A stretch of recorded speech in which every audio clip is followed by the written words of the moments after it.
We'll get started. My name is Charles Gauthier. I'm the President and CEO of the Downtown Vancouver Business Improvement Association. Welcome to our weekly webinar series, DVBIA Members Helping Members. We're so glad you can join us online today. Before we jump into our content, I'll let you know that you can submit your questions in writing today via the Q&A feature at the bottom of the Zoom window. Our presenters will be addressing your submitted questions after their presentation, but please feel free to submit your question at any point throughout.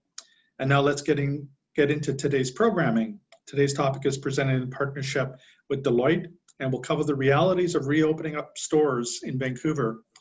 Leading our programming and answering your most pressing questions from Deloitte will be Steve Penny and Zahir Jawani. Welcome both of you today. I think this is your second time around with us, which is great. Steve is the Director of Consulting for Deloitte. He joined Deloitte's digital consulting practice in 2019. And prior to joining Deloitte, Steve led customer e-commerce, self-serve technology, and digital operations at TELUS Communications. Zahir Jawani is Deloitte's digital's Senior Manager of Consulting and has been with Deloitte since 2018. He leads the Canadian Consumer Industry Group and advises nationally on customer strategy, marketing, digital, and loyalty. And now, without further delay, I'll hand it over to Zahir to get us started. Over to you. Thank you so much, Charles and Nicola, for having us again. I continue to be really impressed with all the tremendous work you're doing supporting the Vancouver business community, and you have, and the Vancouver business community has Deloitte's full support. And so when we thought about this topic and sort of the timing. And, with stores reopening, this was a little bit of like a, when will this happen? Will stores already be open? And we still felt that this was going to be a really relevant topic because while there is a reopening, there's really not a definite path. And so we still wanted to share our perspectives on the reopening and how do you sort of think about it against like the actual reopening, which is happening now. But what do you need to think about in the weeks and months ahead? And things will evolve as well, and so we'll address that. And so what we'll do today is we'll briefly recap for those who haven't seen our global state of the consumer tracker. So this is our ongoing bi-weekly global consumer survey where we're looking at 16 countries, including Canada, against a series of variables to understand how is consumer confidence changing, consumer values, et cetera. And then we'll talk about the considerations for reopening. So how do you want to think about reopening against your store operations, customer demand, employees, and how does that also intersperse with digital? So I'll talk about some of the topics at the beginning, and then I'll hand it over to my colleague, Steve Penny, who will talk through the remainder of our presentation. And we've left quite a lot of time to answer questions and really engage in a dialogue with the Vancouver business community during our time together. So the first thing I'd like to talk about is that, our global state of the consumer survey. So just building upon, what I was just saying a couple minutes ago, this is a survey in 16 countries throughout the world. We're doing this on a bi-weekly basis. So it's giving us a good sense of like, how is consumer behavior changing through COVID? Where is it accelerating? Where is confidence accelerating? Where is confidence potentially lagging? And then how are other factors that are important to consumer demand changing? For example, values. How are values changing? How are preferences towards channels? So we talked about this survey last time. So I've sort of picked up some of the updated content and won't sort of go into too much detail. I think the big takeaway that we continue to see in terms of consumer demand is that the categories on the left, which are which are discretionary, the intent to purchase in those categories still is recovering. And then the categories on the right, which are less discretionary, grocery, et cetera, continue to have big upswings. So maybe if I go into a little bit more detail, if we look at alcohol, alcohol sales were way up through the beginning of COVID. I think that's quite a well-known fact. And so what we're starting to see is that the demand for alcohol is probably flattening. So it will stay up at elevated levels. It just won't have these dramatic week over week changes as we've seen. But we still do see that category continuing to continue to be up year over year. Apparel and footwear is one that we've continued to see weakness in all of our surveys. I mean, for a couple reasons. I mean, this is a discretionary category. We've seen people are working from home. Um, you know, while buying clothes has become a lot easier online, it's still, some people prefer to buy it in store, try it on, et cetera, right? So that's going to take some time to come back. Uh, Books has been down again, more probably attributable to the fact that there's a physical aspect to it, and so people aren't going into stores. Electronics is interesting because electronics was way up initially, but electronics has started to come down.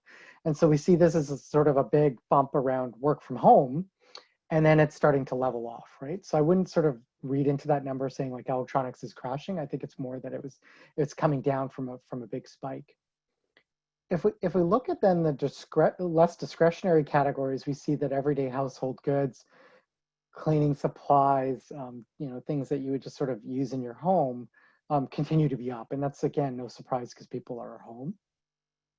We are seeing that groceries continue to be strong. I mean, Charles, myself, and, the team, we were talking before about restaurants opening. And so this survey is going to start to pick up kind of an increase in restaurant activity. And frankly, that's what we all hope for, to re-energize our community. But I think you'll still see grocery strong because there'll be still more meals eaten at home than not, right? Just given people work from home. And then you have, so on that point of restaurants is down, but we do think it'll start to come back up, right? It's just people get more confident. So we hope when the survey runs again in the next couple of weeks that we're able to share more positive intent here. The other thing that I would speak to is that, you're going to see, and we talked about this a lot last time, was a shift towards digital, right? And you're seeing that this is not abating, and you'll continue to see a shift to customers seeking to buy through digital channels. Now, that doesn't mean that they'll solely buy on e-commerce, get it delivered, but digital is going to have a role in the purchase path for people to browse and explore rather than maybe going into a store to do that. They may look for, there's going to be more of a need for reserve and pick up, or the ability to kind of like go to a store and get in and out quickly. And so digital is kind of goes without saying is going to be critical for any store reopening strategies. So if we go to the next slide, couple things that we think are really important to consider here as you start to think about store reopenings, or even as you've reopened and now you're thinking, okay, like we've kind of got through the first couple weeks, what comes next? And so we see three areas. One fundamental area is assess in-store customer demand. Like this is really critical for several reasons. One, I think it's going to be very strategically important to gauge for a number of companies, like, do they see the sustainability of either all store locations or specific store locations? Does it drive looking at square footage, for example? And so you want to understand what are the customer's new needs, priorities, and behaviors. You want to understand how market conditions and government regulations impacted demand specific to your product category. And importantly, you want to see like what data sources can I use? So for example, Deloitte has made available a free, our state of the consumer tracker is online and we can provide that to you. But there's other data sources you're seeing from Stats Canada and industry associations you want to take into place.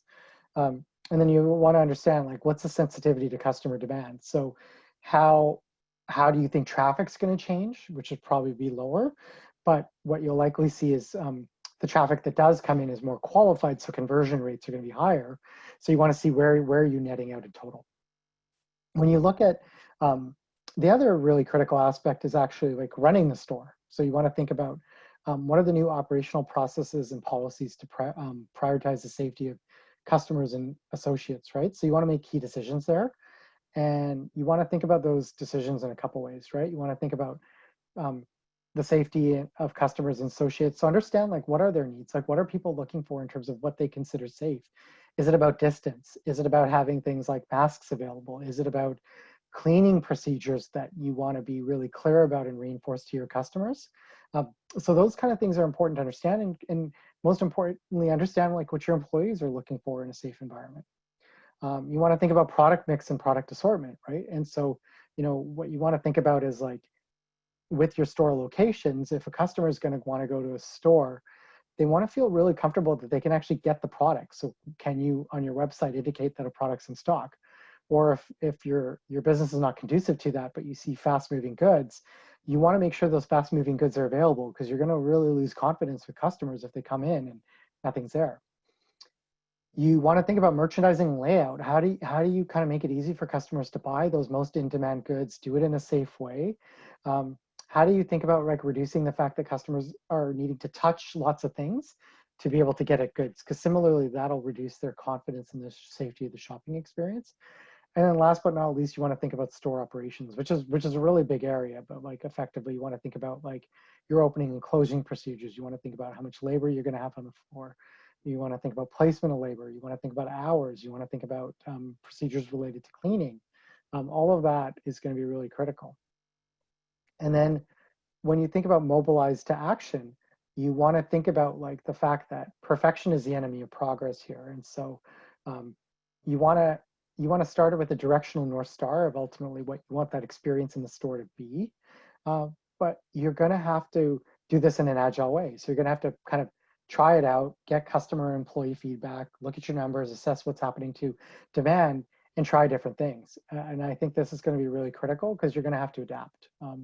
We've been in conversations with clients, and they've been talking about the fact that they've said we're really empowering our store managers, we're empowering our employees to experiment, try new things, obviously within the health and safety regulations, but to try to see what's going to work. And so that would be our big encouragement, because we're all frankly learning together, our customers, our employees, us as leaders. And so we'll move to the next slide. And so building on the point about customer values, so customer values have changed. So there's, when we're providing the material, I think there's a lot here that we could talk about, but I'll really focus on the fact that, what we're seeing is fairly important here is demographics. And so what we're seeing with demographics and is that they're really important because pre-COVID, you would see a skew towards digital. And I don't mean just buying, but like browsing and sort of doing a lot of pre-research activities digitally. It typically was skewing younger, but we are seeing this skew towards older consumers, right? So COVID has really sort of brought that digital behavior into all elements of our society. And so I think you really want to understand like your demographics. You want to understand like how digital savvy they are, but don't take it for granted that it's changed, right? So really try to do that research, talk to your customers. You may want to pull, if you've got a customer database, you may want to pull some of those list of your loyal customers. You may want to reach out to them, right? Or you can do other formal market research. If you look at financial position, again, this kind of goes without saying, right? But you're going to probably see some level, unfortunately, of like have and have nots, right? So you want to understand like what's the impact of COVID on customers. Are you going to do you have like loyal customers who can continue to spend, or are you going to have to really understand your customers and go, okay, we've got our loyal customers don't have the ability to spend, but we have to start to look at our more occasional customers and give them a greater reason to buy, right? Is it your value proposition around safety? Is it that you've got the stock? Are you going to make changes with your product offering in a way that kind of encourages people who still have disposable income to shop? I would say frame of mind is really important. So emotional shopping, our research has shown, and I'll get into this a bit later, is like, customers are looking for control and care. And so if you're not meeting those needs, you could be triggering like an emotional reaction with customers, right? So you want to make sure that they feel like that they can control the shopping experience, they can ensure it's safe. And as they're dealing with employees in the stores, that the employees have empathy towards them, right? So, being really clear if something's out of stock, when it'll be in stock, offering to call them, offering to deliver it, right? If you have lineup policies, right, like where customers are lined up, is there a way that you can show empathy? Because people are really looking for that in their lives today, right? And so the way that they're going to judge that experience is not just going to be functional around safety, but it's also going to be very emotional. And part of that is to understand the core values that your customers have and making sure they're applied into the experience. And I think the last point I would say is things will take some time. Like what we've seen in China is that there was, call it a quick response. So, people adapted to shopping. There was some recovery where there was a lot of pent up demand, but there has been kind of a slowing of shopping into that third phase. So I think as you think about reopening, just be patient, because some of these things will take some time to come back. And I don't say that flippantly, because that has a serious implication to how you think about cash flow and financial management. But it's fundamentally going to be consumer driven, and that consumer is going to take their time. So on that point, we're going to now talk about, like, okay, what are some more tangible things that how you can address the store openings? How do you think about digital, which my colleague Steve Penny will further elaborate on.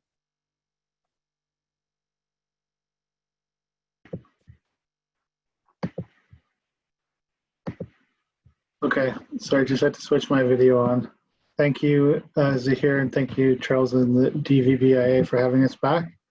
I was on here a couple of weeks ago.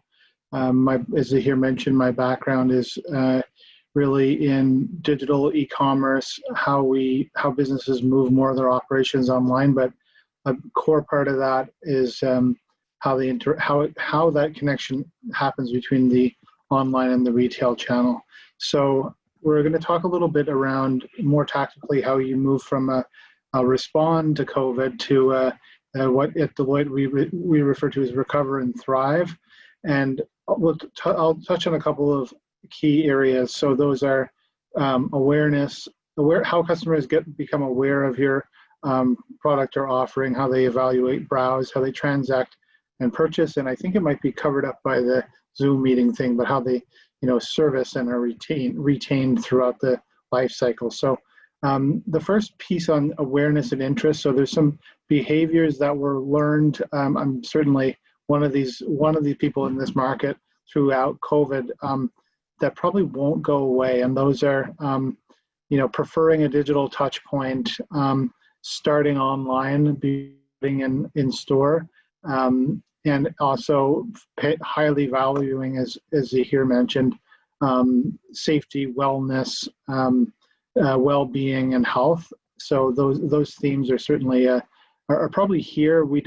I can probably speak to some we've seen in some businesses. We saw businesses see like double, triple their online sales if they had online capabilities, and we expect that that number may not stay as high, but it will stay high. So that has an implication for certainly how you run your business. So when we talk about evaluate and browse, there's things we've already noticed in stores that have opened already, limiting the number of people in the store, using technology like a digital sign-in in an office, or obviously the physical barriers we've seen all over the place, and as well as a technology that sort of helps reduce that friction. And I'm thinking about more wireless payment opportunities, as well as we talked about physical barriers for queuing in grocery store and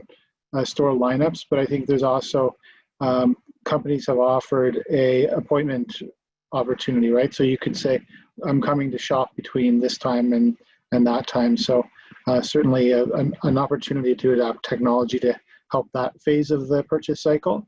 When we get into transact and purchase, this is one in my years in the e-commerce space was always considered a bit of a holy grail, which is making sure you can build an e-commerce site easily, arguably. Having it connect to your core operations and logistics is hard. And that connectivity, as Zahir mentioned in our intro, is becoming super important. And it's a fundamental piece required for this BOPIS, which means buy online, pick up in store, or buy online, pick up curbside. So basically it's a higher importance of having multi-channel working together. We did already sort of touch on the payment opportunities, but I do think that we've seen all stores. I'll think of the ones in my neighborhood. They say we'll still take cash, but we prefer wireless or credit payment.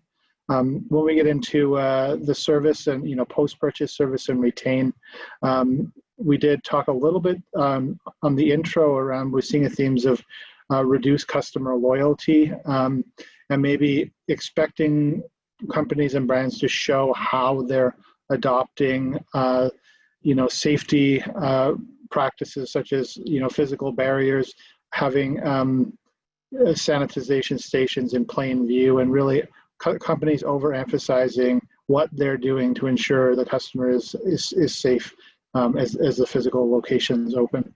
I'll just go into one more slide here, and then I'll recap on sort of how we bring it all together. So one of the things that Deloitte is really keen on is, and Zahir mentioned this state of the customer tracker, which I believe we've shared out already, and probably can do so again, is looking at how customer sentiment is changing in the market, how customers are buying, how they're moving, and really relying on data to look at the market in aggregate.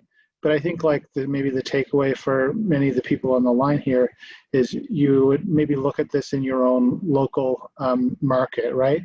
What does foot traffic look like?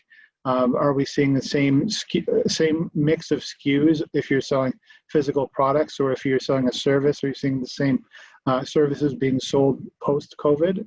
And that may require a pivot in how you run the business operations to tailor to the more in-demand SKUs or product mixes, or even creating new ones. And the final one is on social sentiment, which is there are a lot of tools available that can help you survey your customers, look at what they're saying on any of the social channels on Facebook and Instagram.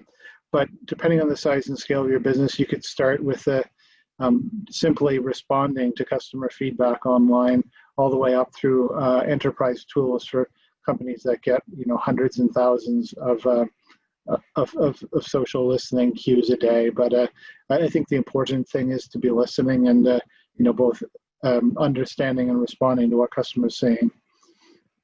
I'll just move to the next slide, which talks about how we bring it all together, right? So one is understanding that there's going to be new habits. So we talked around how things like digital marketing and e-commerce are probably not going to go away. So you have to think about how you may adapt to that new change.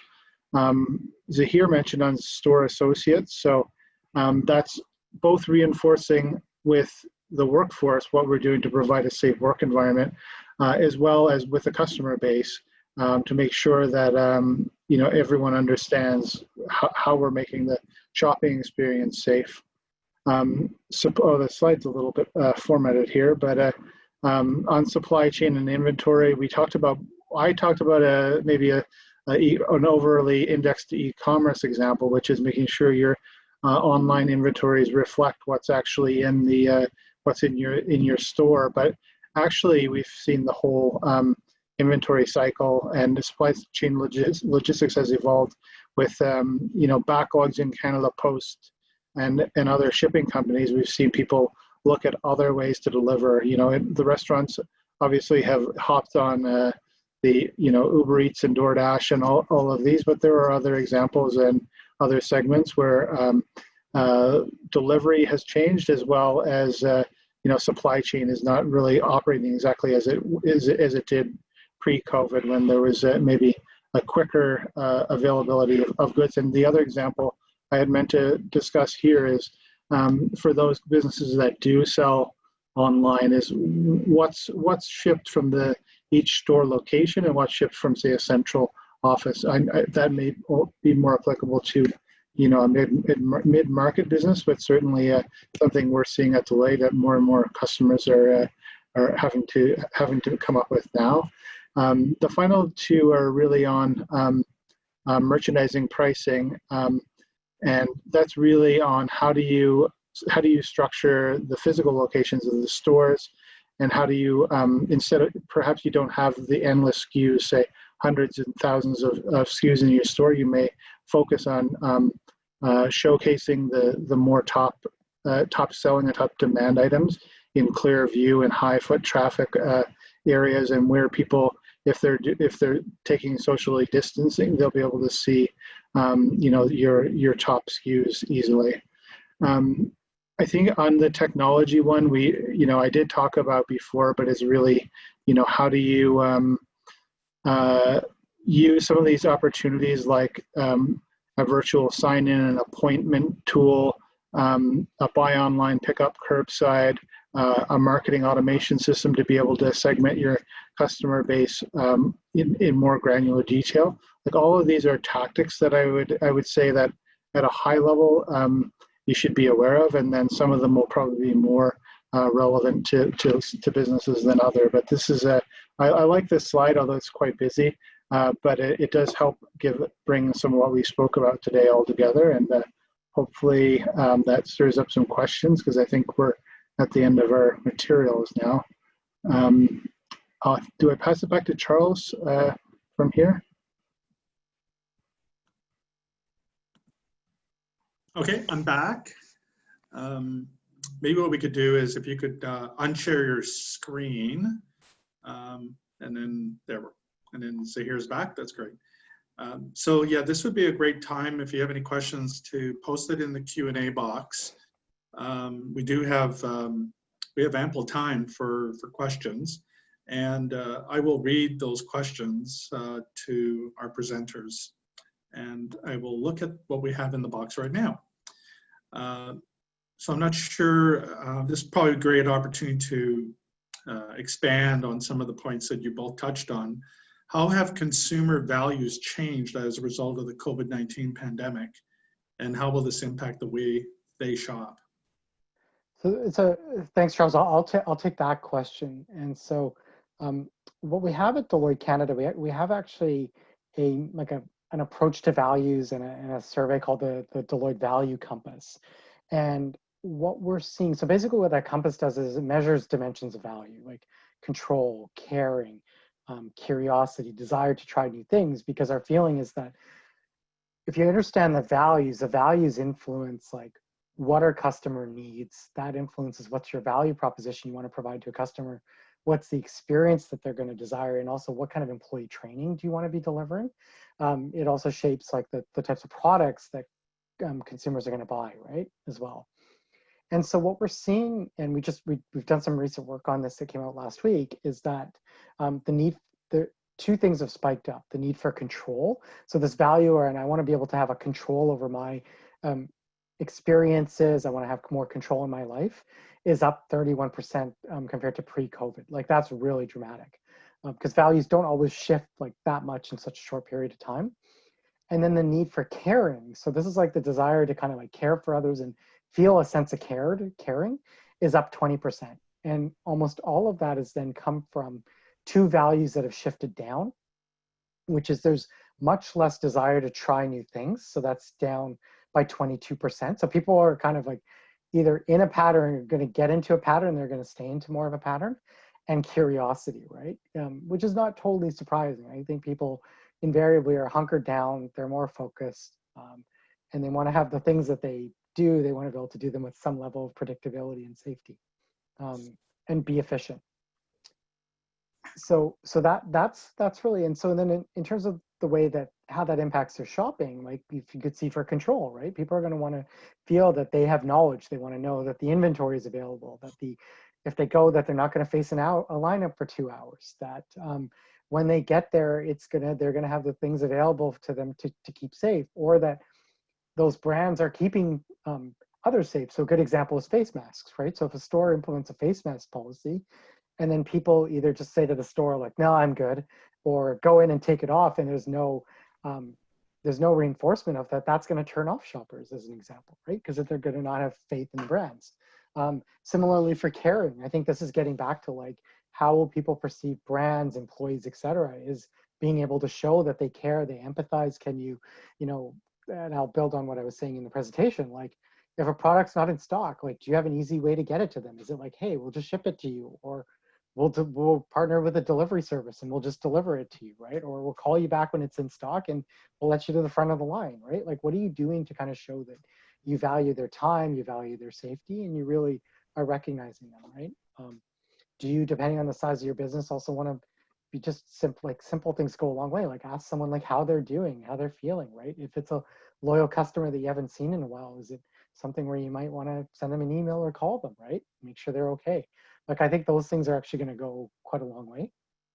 Yeah. Steve, did you have anything to add? I had a follow-up question, but I wanted to see if maybe you want to add something to it. So, no, that's good, Zia. Thank you. I do have a follow-up for you. I'm always looking for good examples. Can you think of examples of retailers, and I'm focusing on that group, during your travels out and about? I'm assuming you're doing some in-live shopping experiences. You were talking about it before we got on the line. Good examples of retailers that are doing this really well and putting people at ease in terms of shopping?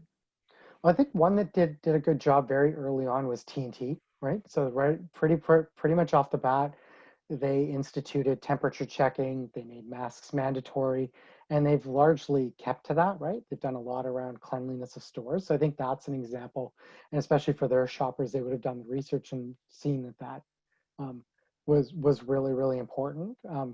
You've seen a number of other good local retailers like Save on Foods or London Drugs, where they've done a good job with like lineup management, done a good job of like aisles, little things like cleaning stores, I think are quite important.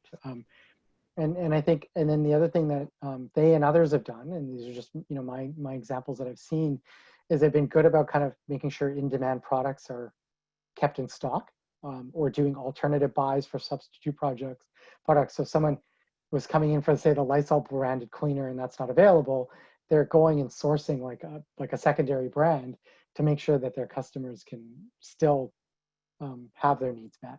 I think they've been doing good job. And there's been like a number of like small and medium-sized businesses, like I've been on, Commercial Drive, and I've seen people, number of businesses doing a really good job about maintaining safety, maintaining lineups, providing hand sanitizer, plexiglass, things like that I think are really well done. Okay, and the next question I have is, how can organizations further support employee safety? What are the biggest changes consumers should expect to see? Steve, do you want me to take this, or do you want to take it? I think you take this one. Okay, because I think there's some others that'll come up that'll, yeah, I'll take this one then. So I think what we've seen is what's really important is safety is number one, right? So, making sure that you've got a safe environment for your employees to come into in terms of, it's very clean. They're supported with the supplies to keep it clean in terms of, like, for example, cashiers. What we're actually starting to see with a number of organizations is and systems. Now, systems don't need to be big IT systems. It could be a notebook, it could be a spreadsheet, or it could be a system, right? But examine systems to track employee health. So how do you protect the employees? How do you ensure, if someone is showing up with potential symptoms, how do you give them the opportunity to say, hey, I'm gonna stay at home. I can flag that on an app. That kind of kicks off like a workflow to track that, right? And so you can kind of monitor those types of things with employees. Like Deloitte, we have a new offering. It's built on the Salesforce platform, but effectively allows employees to use an app. They can self-report their symptoms, and then if they're showing symptoms, then it automatically triggers like a message, and they don't come into work, and their HR managers know. And then if there is a 14-day quarantine, it tracks all of that, right? So you're kind of making sure that everything is tracked, because what you don't want is a situation where an employee comes down with COVID. Well, that's ultimately bad for them, but it also can have brand risk for you, for a company, right? And so I would say that's really important. And I think above all, though, is also is caring, right? Like, I think these values we're talking about, they're human values. They're not just consumer or customer values. They're human values. So the more that you can just keep caring for your employees, putting them at ease, helping them with some of the things around like childcare needs and things like that, and not necessarily financially, but how can you create flexible hours is really also critical, right? Because when you have employees that are on the floor and they're stressed, that's not good for anyone. I would just maybe add a couple to that, and it actually links back to Charles's question as well. So we also see some companies, although more in the US so far, have brought in the thermal scanners, thermal cameras in more entrances. And also when we talk about companies locally that are doing a good job, like on the safety front. A lot of we at Deloitte, you know, big business, we have a mobile app where we can do this contact tracing. We can report when we felt sick and who we've come in contact with. But even at a small independent restaurant in downtown Vancouver, we've seen people taking contact information when you go to the restaurant, and it's a bit of a like manual contact tracing going on, but it also shows both that there's, you know, a concern for employees and as well as customers. So you say maybe it gives you a pause to think, they're actually taking this seriously, right? I mean, there's a lot of other measures that are quite visible, but this one is probably maybe a little more subtle. Yeah, I can share our experience here at the DVBIA.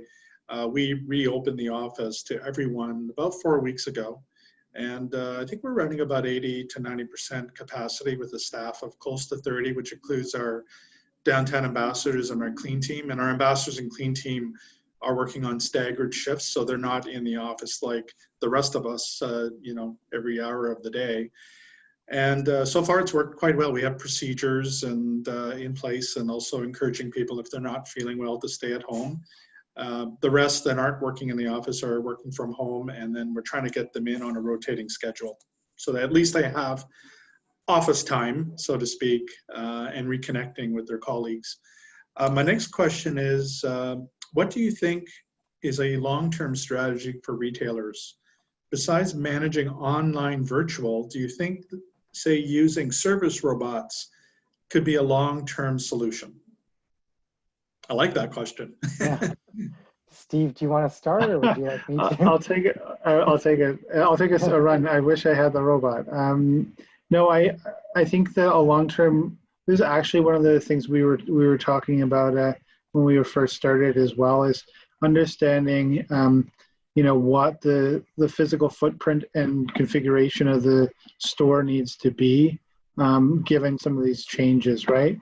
Like I sort of touched on it, but a giant store, a giant warehouse type store that can only have 30 to 40 people in it at a time is not probably not sustainable long term.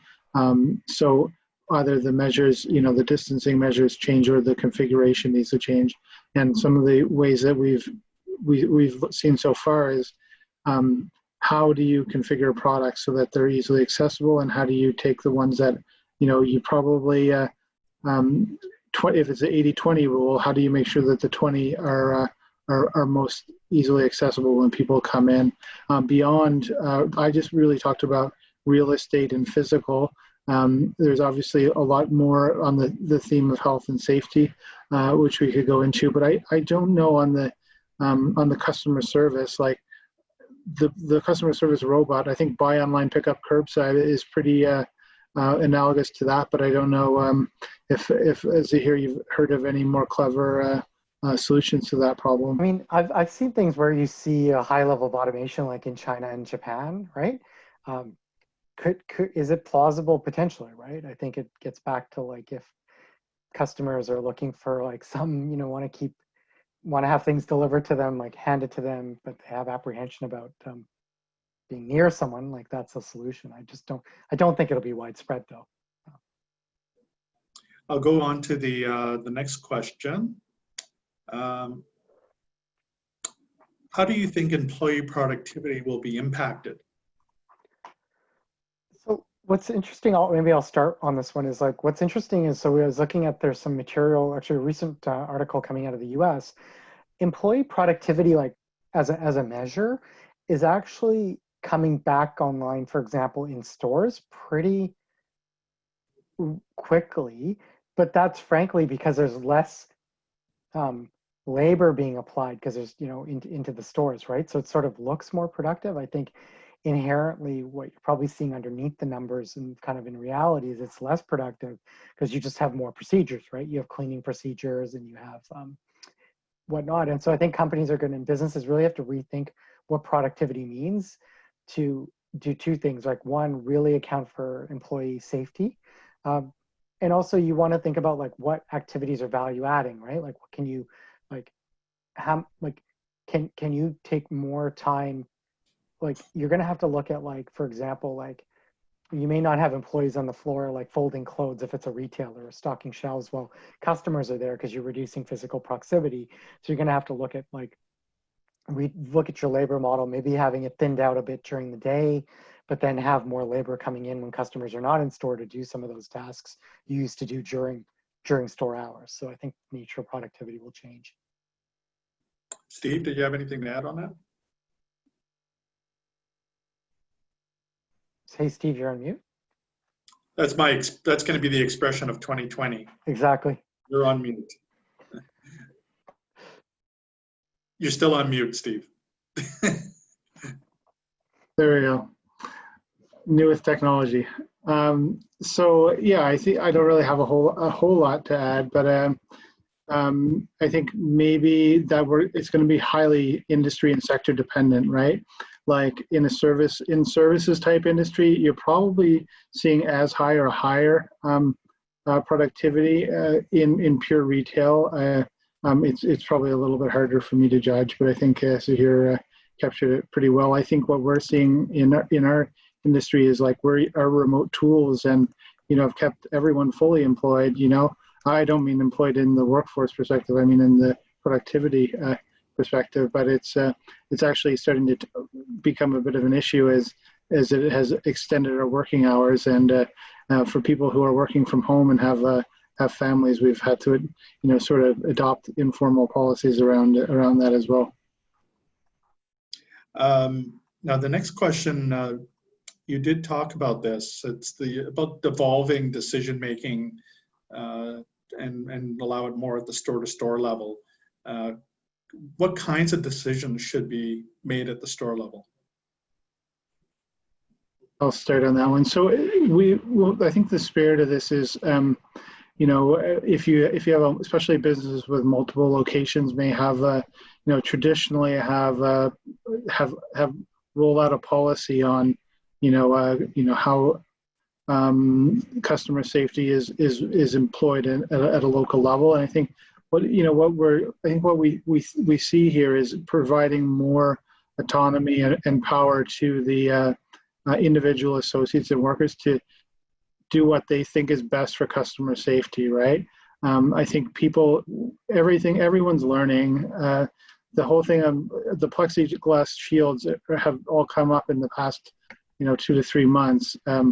Those types of innovations, I think we're just going to see more autonomy to experiment and adapt that at a individual level versus like a broad sweeping a policy around these types of things. And when we talked about stock as well, right? Like, can we say I will phone you when this is in stock? Can I arrange for a delivery? Like those types of things actually may break policy in a traditional environment. And I think that it's important to sort of embrace that stuff in the current environment. Sahir, did you have anything to add to that? No, I think that was very well said. I think on one of the webinars you presented a couple of weeks ago, we talked a little bit about online or e-commerce, and I think I might have shared an experience prior to that call about how slow it was to get an online purchase delivered. And I think, Sahir, you said that things had improved. Yes. What's the situation now with deliveries? I mean, I don't have an exact metric of how much it's improved, but in talking to our clients, initially there was sort of a struggle around like order management, right? A lot of orders were coming in and then it was hard to process, right? So just having labor, like people to actually process those, and sometimes systems were also getting overloaded. And so quite a number of companies had that happen and have now addressed those and cleared the backlog, right? Because you had this huge spike. And so if this was normal, it went like this, and now it's like here. So companies have generally adapted to it. I think what we'll see now is probably that at a sustained level, and some of the band-aids people have had to put in just to cope, right? In terms of processes, staffing, and technology, they'll have to now figure out how do we do it in a more sustainable way. And the other interesting concept that's we're starting to see is more thinking around like what could last mile look like in terms of delivery, right? Because you're going to have like, there's all of the options to ship, but you're also going to compete against the most well-oiled shipping 2-day organization in the world called Amazon, right? So where are you going to have a different and differentiated value proposition on last mile? So for example, if Steve, who lives downtown, if Steve can order from a local business and it could be delivered to him, and maybe that helps him because it's not like Steve's like doesn't want to leave his house, but maybe he can because he's taking care of his child. Like those kind of things are important to compete against like an Amazons of the world, or compete against the fact that maybe Steve won't leave his house and go shop because he doesn't have an option available to him, right? So so I think delivery will in last mile and will start to become more and more important. Yeah, we've spent a lot of time looking at last mile delivery over the past couple of months, and I think that we initially saw a big spike in orders and delays through Canada Post and even Amazon prioritizing, quote unquote essential goods, which I think they've now sort of relaxed. But the Canada Post is not back to full operations based on my experience. Maybe more anecdotal, but I've certainly not seen the same level of same day next day delivery. One example of a local, in a local retailer, a place where you up until recently couldn't go and browse, encouraging their customers to still order and say, we'll deliver it to you. Maybe not sustainable in all business cases, but this is a record store. I bought a record and it was delivered to my house. And I think that just is showing like a determination to keep the business running and not maybe have, lose it to some of the obvious alternative choices in this environment. So I think people are getting pretty creative, especially locally and last mile. Was that delivery, Steve, made by the store itself, or did it actually subcontract? But they made it itself. In this case, it was made by the store itself, but I've seen a lot of examples, and you see them whizzing around all downtown. People who have used the other delivery networks for that same purpose, and depending on the business, they've been able to maybe find more economical arrangements with those as well. I'm going to throw a little bit of a curveball to both of you because I'm not seeing a lot of other questions pop up. There's one other that's on the list. Can you point to an example in another country that might be a little bit further ahead than we are in terms of dealing with the pandemic? If we were to look at a path forward, or where are we heading in retail? I know I'm putting you on the spot there, but you are doing some research as a company. You quoted quite a bit of data there at the beginning, but are there any countries, any particular stores that you can point at as examples so that our participants can do some additional research afterwards? I mean, do you want to start, Steve, or would you like me to, whatever? Yeah, it's a bit of a hard ball for me, but I would think that the examples that the stores that are probably the most getting the most creative was, Apple was one of the first companies to reopen their stores. They came up with a strict number of people in the store, as well as the face mask rule, as well as like the sanitization rule, which actually I would argue paved the way for a lot of how even grocers in North America started taking some of those measures on. I had another one, and the casinos in the U.S. is probably another one, right? Like a casino has to open. They've opened Las Vegas just I think a couple of weeks ago now, or this week, and they've put all kinds of huge amount of thermal scanners and cameras. Reworked, reconfigured the whole. I'm not a gambler, but I've read a lot about this stuff, and I've seen pictures of the floors, and it has it's certainly completely reworked. And I know that the volume of technology that's going in there is going to have a knock-on effects to other industries. I know that, like, I can't give a great example, maybe here in an Asian country, but I know that a lot of these practices have been in place for a long time, like pre-COVID. So maybe it's more of a something that will ignite adoption in North America as well. I think where we're seeing, building on Steve's point, I mean, I can't point to a specific store that I know well. I mean, there's all the typical brands you see in the market, but like where we're typically looking is China and South Korea, right? I think notably China is a couple months ahead of the curve. And so it's sort of this mix of like higher social distancing, temperature checking, mandatory masks, right? That kind of give the society confidence that they can, like, it's kind of like you need a critical mass of people to like buy into the level of safety to keep everyone safe, right? And China's, socio and political environment is different, but I mean, from a safety point of view, those are the kind of things that bring people back. And then what we're seeing is in those kind of countries in Asia generally is like contact tracing apps, right? So this is where the business to government health partnership is really critical, because you have to just give people confidence. So if people know that, okay, if I'm going to go to a store and something happens, that there's an easy way to kind of lock it down, right? And that's where contact tracing comes in, right? So China, South Korea, Singapore are all really prime examples of that, right? And so as Singapore and South Korea opened, they actually had a spike. Like the risk in the reopening is actually when everyone's work from home, your cases will go low, right? That's the intent. But now what's going to happen, and contact tracing is going to be very critical to like dealing with inevitably spikes that are going to happen as the economy reopens. Deloitte as an example. So Singapore actually made their code for the contact tracing app that they built. They actually made it open source. So Deloitte partnered with the government of Alberta to bring that contact tracing app to them, right? And so I think in early days it became like the #1 downloaded app in Canada like pretty quickly, because there was this huge spike of downloads in Alberta to support it, right? So as we have great health leadership under Dr. Bonnie Henry, but I'm sure those things are being considered as well for here. Okay, and I have one more question with the time we have left. How is inventory management impacted by the new changes? I can start with that one. I think I covered a little of this in my presentation, but it was, and Zahir mentioned as well, it's really making sure that trying to find the connectivity between online and in-store is one, and trying to find the